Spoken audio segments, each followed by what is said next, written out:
আজ অদ্বৈত প্রভুর জন্মদিন। শান্তিপুর পুরন্দর শ্রীমৎ অদ্বৈত আচার্য তার শুভ জন্মদিনে আজ অদ্বৈত পাঠে তার যথাযথ মর্যাদায় মহা সমারোহে এই দিনটি আমরা পালিত করছি। যথাযথ আমরা অদ্বৈত প্রভুর বংশধর। আমার নাম প্রশান্ত গোস্বামী। আমি বর্তমানে এই অদ্বৈত পাঠ মন্দিরের দেখভাল করি প্রভুর আশীর্বাদ। আজকে অগণিত ভক্ত এসেছেন, তারা প্রভুকে মালসা ভোগ নিবেদন করাচ্ছেন। চূড়া, দই, 5 রকম ফল মিষ্টি দিয়ে তারা প্রভুকে ভোগ নিবেদন করে ভক্তদের মাঝখানে প্রসাদ বিতরণ করছেন। এবং আজকে প্রভু ঘি, অন্ন, খিচুড়ি, পায়েস, পোলাও, 5 ভাজা দিয়ে প্রভু প্রসাদ নিচ্ছেন।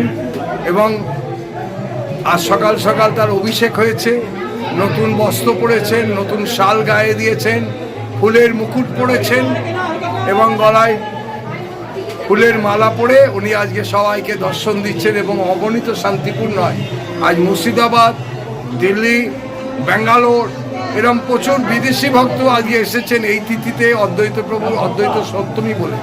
এবং তারা সকাল সকাল এসে আজকে এই অদ্বৈত প্রভুকে প্রণাম করছেন। এবং এই দিনটি শান্তিপুরের সমস্ত অদ্বৈত প্রভুর বংশধরদের বাড়িতেই যথাযথ মর্যাদার সঙ্গে এই দিনটি পালিত হচ্ছে।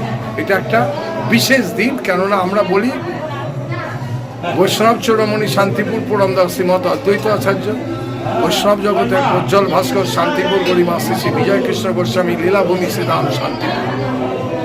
তাই আজ যথাযথ মর্যাদার সঙ্গে এই দিনটি পালন হচ্ছে এবং বহু মানুষ এসেছেন। এবং আমি আপনার কাছে অনুরোধ করব এই মন্দিরের আশেপাশের কিছু ভক্তদের ছবি এর মধ্যে দিন, যাতে আগামী দিন মানুষ জানতে পেরে এই দিনটি আসতে পারে।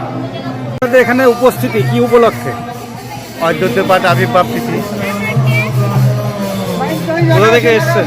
হ্যাঁ, কোথা থেকে এসছেন? আমরা কৃষ্ণনগর বেলডাঙ্গা থেকে এবং সারা কৃষ্ণনগর। প্রতি বছরই কি আসা হয়? হ্যাঁ, প্রতি বছরই আসা হয়। কত ভক্ত সমাগম এখানে উপস্থিত হয়েছে? এটা তো এই মুহূর্তে বলা যাবে না, এই মুহূর্তে বলা যাবে না, তবে আনুমানিক 1000-10 হবে। আপনার নাম? আমার নাম হচ্ছে বাপিনাথ। থেকে এসছেন আপনারা? নবদ্বীপ। আজকে বাবলা অদ্বৈত পাঠে আজকে মুখে প্রসাদ হলো, এ বিষয়ে আপনার মতামত কি, ভাবনা চিন্তা করে আসা? ভালো লাগলো। এখানে আমার দিদির বাড়ি আছে পাশেই, সেই উদ্দেশ্যে আসা। এখানে প্রথমবার আসলাম, খুব ভালো লাগলো। প্রথমবারই আসছেন তাই তো? বাবলা অদ্বৈত পাঠ সম্পর্কে কতদিন থেকে জানেন? জানিও না সেরকম।